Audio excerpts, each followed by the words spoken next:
Today I was thinking that we do the púdža to Mahálakšmí. It would be better so that we'll understand what is Vishwanirmala Dharma is.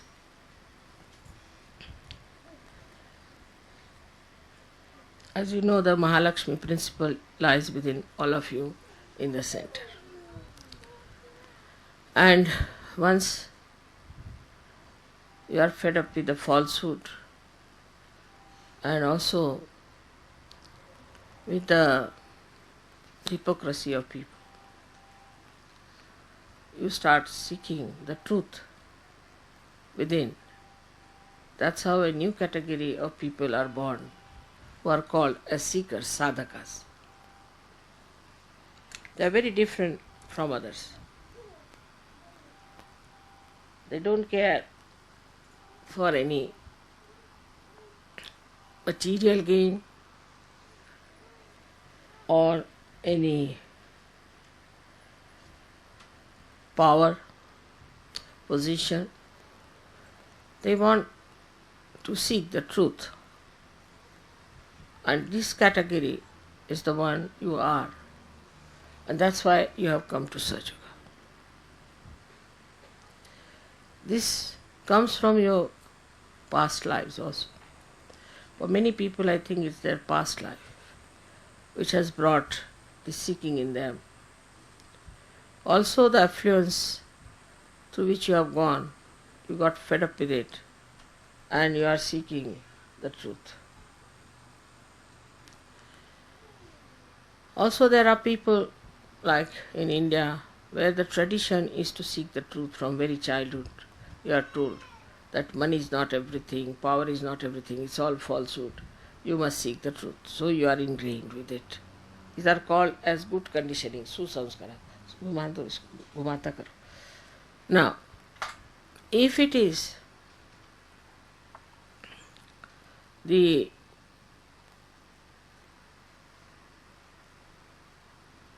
just a fashion sort of a thing, that you get into fashion, that let us seek the truth, because everybody is talking about truth, let us have this as a fashion, because everybody is doing it. Then it can be very dangerous. Such people get lost. I've seen people who were drug addicts who came to us first in England. And I was surprised that they were really seekers and they were not taking drugs because of fashion. They were just taking it because they thought by taking drugs they will get into their Mahálakšmí principle. Very intelligent, educated, very smart, I should say, people became hippies and they started taking drugs. I discovered that their seeking was only that they should find the truth, but they had no idea as to what is the truth is. So this Mahálakšmí principle was born within them, sort of started manifesting, that beyond all this there must be something. This category of people are everywhere in the world. Especially I was surprised in Russia, where there is no talk of God, there is no talk of religion. They are even better than Indians in understanding Sahaja. So the conditionings of every country has also hampered the progress of Sahaja Yoga within you and outside. So now first of all, to understand Mahálakšmí principle, we must know that we have two other channels into which we can jump. One is the left, another is the right. And it depends on what sort of a background you had in this life. Because of your background in last life, you have come to the right path. But last life is being covered by this life the surroundings, the country in which you are born, your friends, parents, the society in which you lived has dominated you in so many ways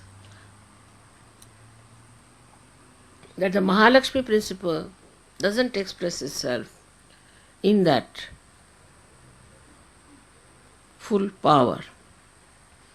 We should really suck in everything else and put you onto the throne of a Sahaja. So you find people, yesterday there were so many people, for example, very nice people, they were all seekers of many lives who came there. But we do not know how many will come to Sahaja and how many will settle down in Sahaja. How many will achieve doubtless awareness. Again, the same problem, that they start getting into the habits formed by the left side or into the ego formed by the right side. Now, for a Sahaja to keep his Mahálakšmí principle all right, has to always introspect, not to look at others, but to introspect. What am I doing? Am I in the left side or on the right side? Which side am I? What side I am following? Am I in the center? Now, how will you judge? The best is to feel your vibrations. Feel your vibrations. But sometimes you go so far to the left or to the right that you just do not feel vibrations, your Mahálakšmí principle is not working. Then you go on. It's like a complete derailment, I should say, a kind of a slope on which you just go on falling onto that. So all these conditionings we should watch out in ourselves and in others. How we have got these problems that we slip out from the central path. Imagine a train is going on a proper railway track and suddenly it starts moving this way or that way. So where will it end up? Into destruction. But you have a way of arranging that this derailment can be brought back to the middle path. So in a very detached way, if you look at yourself like a witness and see for yourself, not about others. Even when I give lectures, people start saying, oh, mother is saying about somebody else. No, I am saying about you, yourself. So you watch out that are you in the center or are you going to the left or to the right. First of all, those who are in the center should not have any physical problems, should be able to completely cure themselves. If not others, they should be able to cure themselves. Secondly, a person who is in the center is a very peaceful person. He is never angry. He might put up a show that you are angry, but he doesn't get involved into anger or any emotions whatsoever. He just watches and he can act. He can act to be in that feeling of temper, also lust, greed, anything, but just to act, because sometimes this acting is needed, so he can use it. But you should be sure, first of all, that you are completely detached. So first of all, before acting, you must become a master of acting. And for that, you have to become yourself.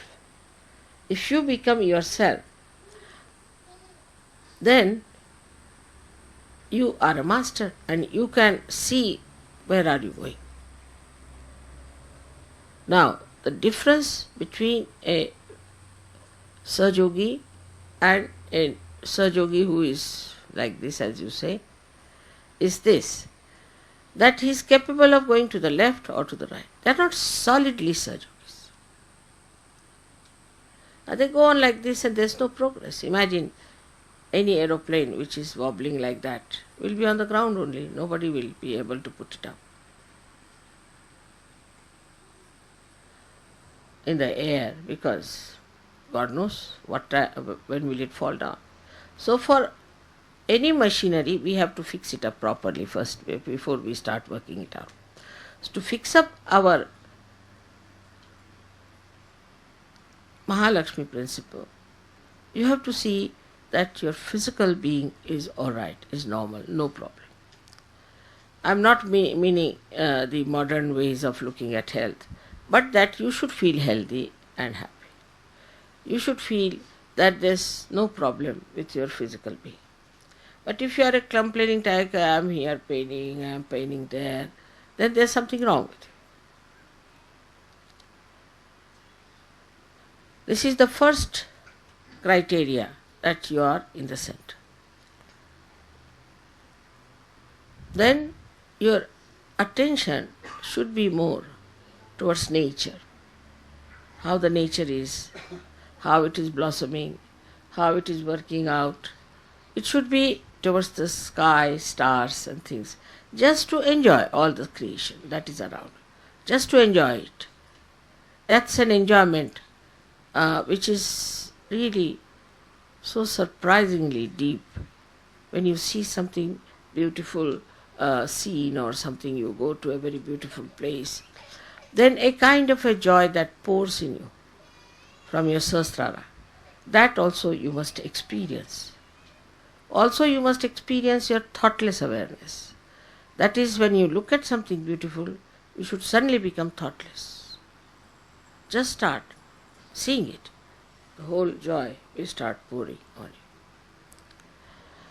Then another thing is that you should not differentiate between religions. You should not condemn any religion. But the people who are stupid and call themselves religious, they can be condemned because they are stupid. They have not followed the principle of religion at all. They are not realized souls, and that's what they are making a mistake. So that's all right. For example, churches can be condemned, but not Christ, not the Bible, not at all, never. So when you see to the roots, roots are all right. But now, as I said, that these flowers have been plucked by people, they are fighting. So you should never condemn any incarnation, any religion, any prophet. I mean, you will not condemn. It's not a question of I am saying it, don't do it. You will not just do it. You will respect all of them automatically, because now you are born into it. If you say are a Christian, you will respect Hindu scriptures. If you are a Hindu, you will respect an Islamic Quran. That has to be there. If it is not so, then please know that you are not yet a Sajogi. There should be no malice about any religion whatsoever. No religion has done any wrong so far. It's the people who follow them in a wrong way, use it for money, use it for power, and also are stupid. For them, it's different. But for you, every religion is your own religion. So we cannot be fundamentalist. We cannot fight for fundamentalism. Vishwa Nirmala Dharma, which is based on the Mahálakšmí principle, is the essence of all the religions, the truth of all the religions. And we seek with our pursuits what are the common points in all these religions. We try to neutralize which are not common points and find out with our research pursuits that this one was not the correct thing, but is not in the religion. People are following like that. There are so many things you can find out. If in the Bible, if you remove Paul, you will cleanse most of it. If Paul is not there, I tell you, most of the Christianity can be cleansed out, because he started confessions, he started all this nonsense, he started making people feel guilty. I mean, treating women as nothing. All Mr. Paul has done it, and he had no right to be there in the Bible because he never knew Christ. He was an epileptic, and he saw some cross means some sort of a, I don't know how far it is true, but he said he saw a cross. So what? Seeing the cross doesn't mean you become the cross. Also, he wanted to jump on the platform. Nice platform is made, all right, for you, and he has powers, and he wants to have powers, so he jumps on the platform. Then he organizes Christianity. All his mistake. Never in the Bible is said, never Christ said that you should organize Christianity, nor has he said that you should confess or you should feel guilty. All the time he has been talking of forgiveness. In that short time also he has given the truth to us. But, I mean, if somebody wants to interpret, then it goes wrong. So this another point of a Sahaja is, whatever I say, they don't have to interpret, they know it, exactly what I say. If they start interpreting, then there's something wrong with them. Their brains are not all right, they are not normal. You cannot interpret me. Whatever I say in a very simple English language. I do not use Shakespearean language or something like that. I modulated my standard of English up to the normal common people's language. And if you start interpreting it, that means something definitely very, very wrong with you. There's nothing to interpret. I am saying straightforward thing which need not be interpreted. This is a very important thing. But many Sahajogis who are half-baked, I should say, start interpreting because they think they have brains to interpret. You have no brains of that caliber that you can interpret. There are no interpretations. Whatever I have said it, and there is no need to interpret. This is one of the signs that you are not in the center. Either you have been possessed or you have become egoistical. So one, to keep yourself in the center, to be solidly Sahajogis, first of all, there should be no interpretations of what I say. If you think that I am meaning something else, you can write to me. But don't interpret and start a big organization against Sahaja. This is the greatest mistake that people do. I have told many people that you should not give lectures about Sahaja. Because once they start giving lectures, also sometimes they get into derailment. Either they get egoistical or they say things, as they say, out of their hats, which I have never said, which are not to be said. So unless and until you are a solid Sahajogi, I think you should not talk about Sahaja. Best is to give realization. Though you are half-baked, you can give realization. That's one point for sure. And those who will get will remain Sahajogis. I have seen people who have given realization to others are gone cases, while those whom they have given are perfect. Now, when somebody gives you the realization, he is not your guru by any chance, he is not your guru, and have no sort of a awe or an obligation towards that person who has given you realization. If you do that way, then the ego of that man won't go up. And you will have conditioning. You will always stand by that person, though he has done wrong, though he is absolutely not Sahajogi, you will stand by that person. With him, you also move to the direction in which he has moved. So in Mahálakšmí principle, one has to be careful, absolutely, to see where are we going.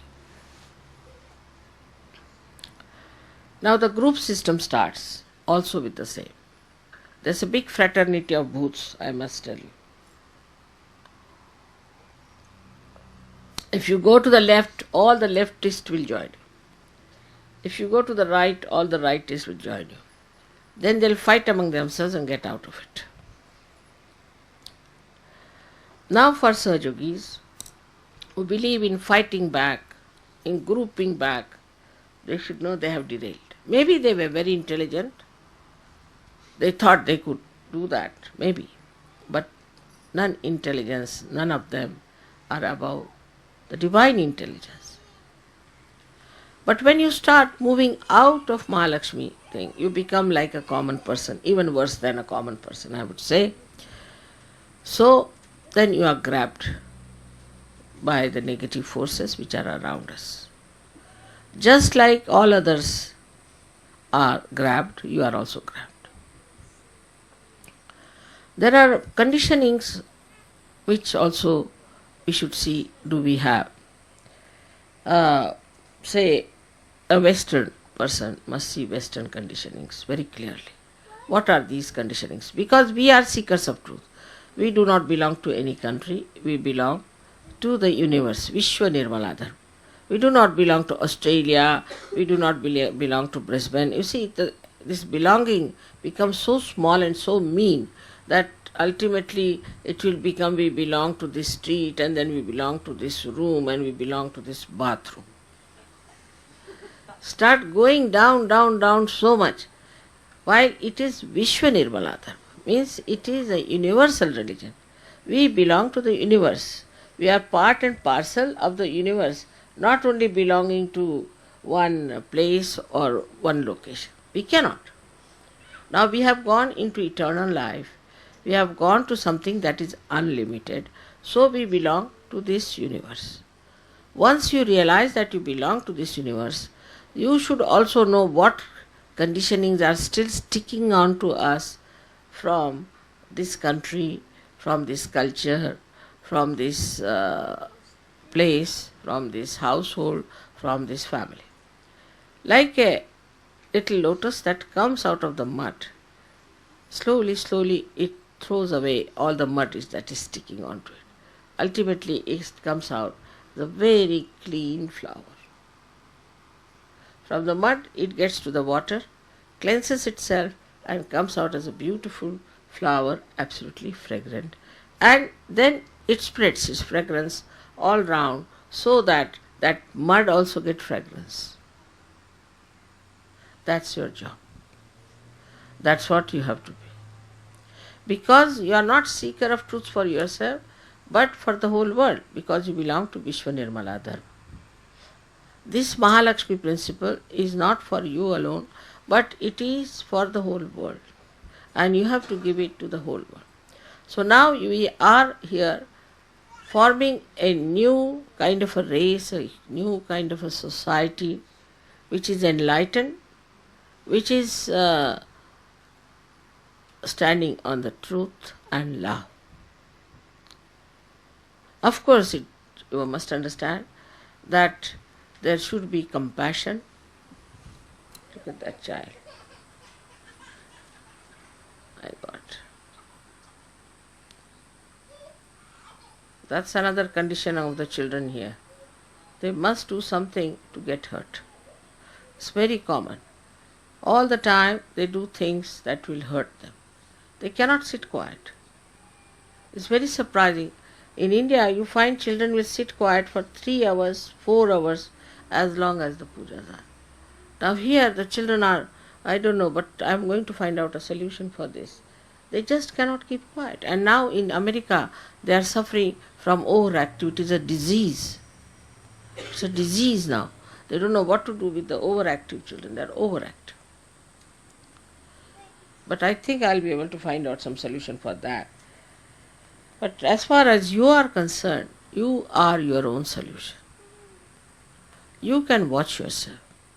You want to be people who are spiritually very well equipped. For that equipment, you must see yourselves. Where are you? What are you doing? What's your style of life? A solid Sahaj Yogi or a Yogini, everyone knows all over the world. They are solid. Nothing can deter them.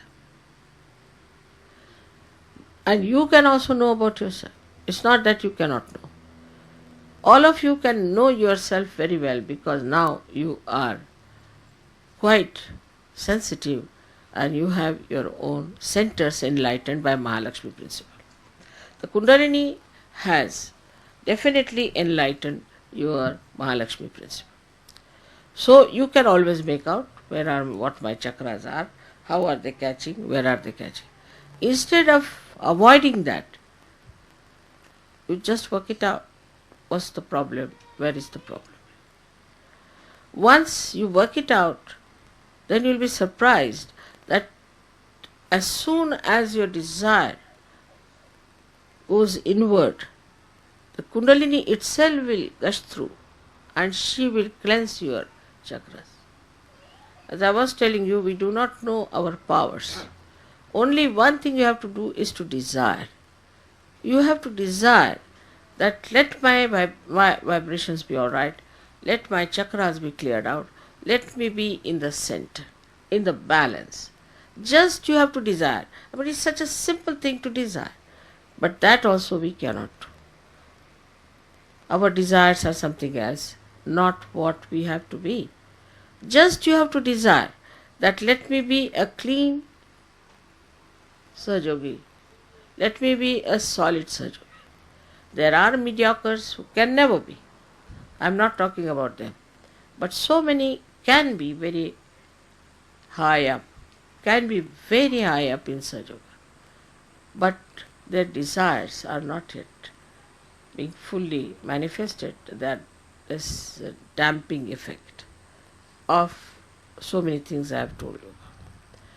So, if supposing you have to catch the plane, then you don't get down on the way somewhere and stay out.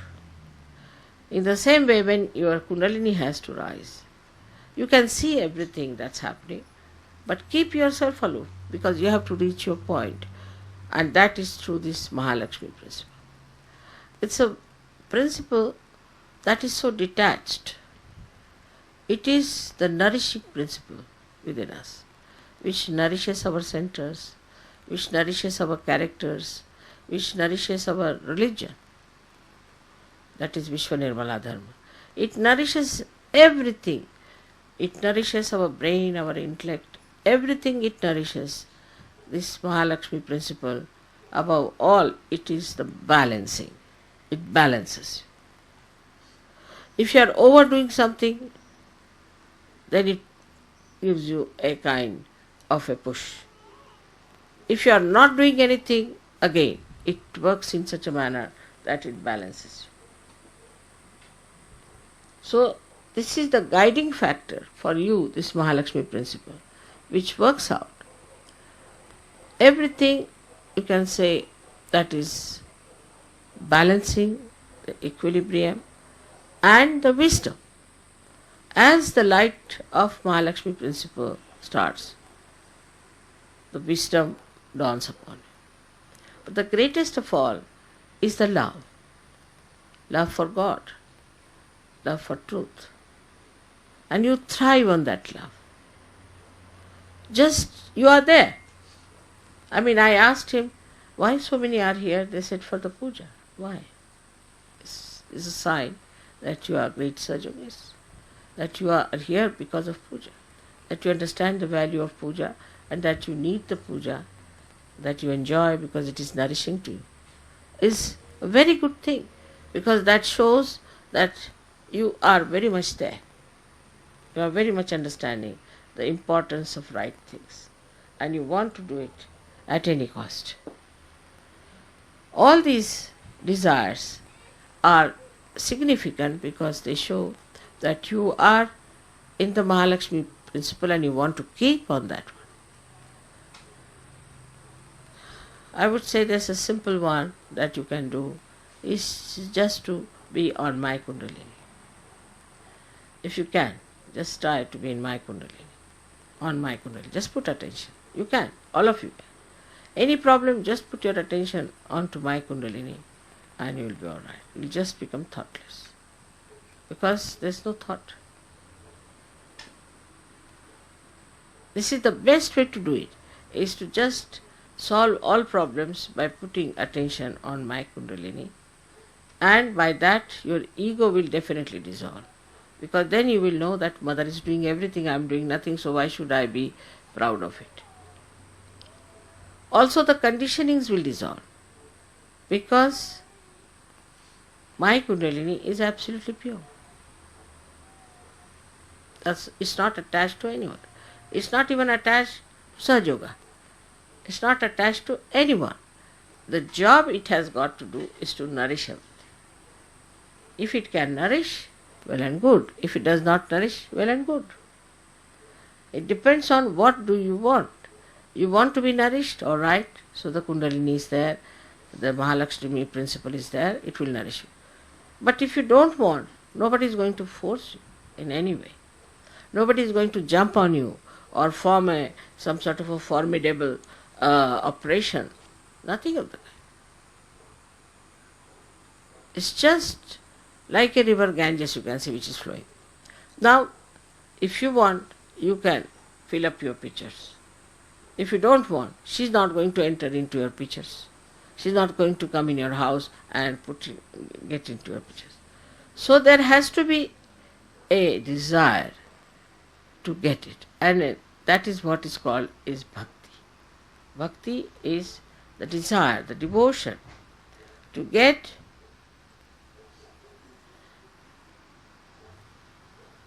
the joy of bhakti. It's such a beautiful thing. I wish I could do the bhakti to someone, but I can't do. Because I see you, when you are in bhakti, you just get lost into it. So much you enjoy. Such an enjoyable thing. Then you don't think, you just enjoy the bhakti. And that's what is the most coveted, highest state, where you are just one with the divine and just swimming in the ocean of joy. So this Mahálakšmí principle is to be preserved and has to be always watched and looked into. And the blessings of Mahálakšmí are so many that I tell you, I cannot even tell them in one lecture. I'll have to give at least 10 lectures. But you yourself know what are the blessings of this Mahálakšmí principle is. The greatest is the complete self-contentedness. Absolutely self-content. You don't want to grab something, you don't want to run after something. It's just self-content. You don't want any publicity, you don't want any comfort, nothing. You are comfortable in your spirit. This is the greatest blessing of this Mahálakšmí principle. And if that is so, then why not we look after our Mahálakšmí principle and forget about the rest. Last of all, when it enters into your brain, then the Virata is manifesting and you become collective. Absolutely collective. Such a beautiful thing is to be collective. There was a girl who went to Sicily and she was in a restaurant eating something alone, and then she looked at somebody else and that girl also looked at her, and this one got up and came to her and she said, they were not bearing badges. They said, have you been to Šrí Mataji? Yes. Have you been? Yes. We are Sahajogis? Yes. And then they just embraced each other with such joy. In a far-fetched place somewhere in Sicily, in some restaurant, imagine. They just got lost. The feeling of oneness, the brotherhood, the friendship is so great and so joyous. You don't then consider from what country you are, from where do you come, what is the color of your skin, or what is the religion you had followed, what your parents are. You just enjoy meeting people. This friendship, this joy comes from the same Mahálakšmí principle when she enlightens your Sahasrara. In the Sahasrara you get this feeling of the whole. And the feeling of the whole is something so great. Individualism people talk, but it is against the principle of whole. Who do not know the whole, you see, talk of individualism. This individualism, which has worked all kinds of dangers for us now, we have to know that we are one with the whole. Of course we are individuals in the sense that we have different faces, different clothes, different living, different relationships, but we belong to the whole. And this Virata's feeling that we are part and parcel of the whole gives you complete peace and complete protection. You never feel that something can happen to you. Never feel. Some accident will take place, all right, will take place, but nothing will happen to me. I am a surgeon. So many people have gained like this by allowing themselves to be completely looked after by this Mahálakšmí principle. Just surrender to the Mahálakšmí principle means that you give up your ego and you give up your conditionings. You give up both the things. Just surrendering to your Mahálakšmí principle. That's why Mahálakšmí is so important. May God bless you all.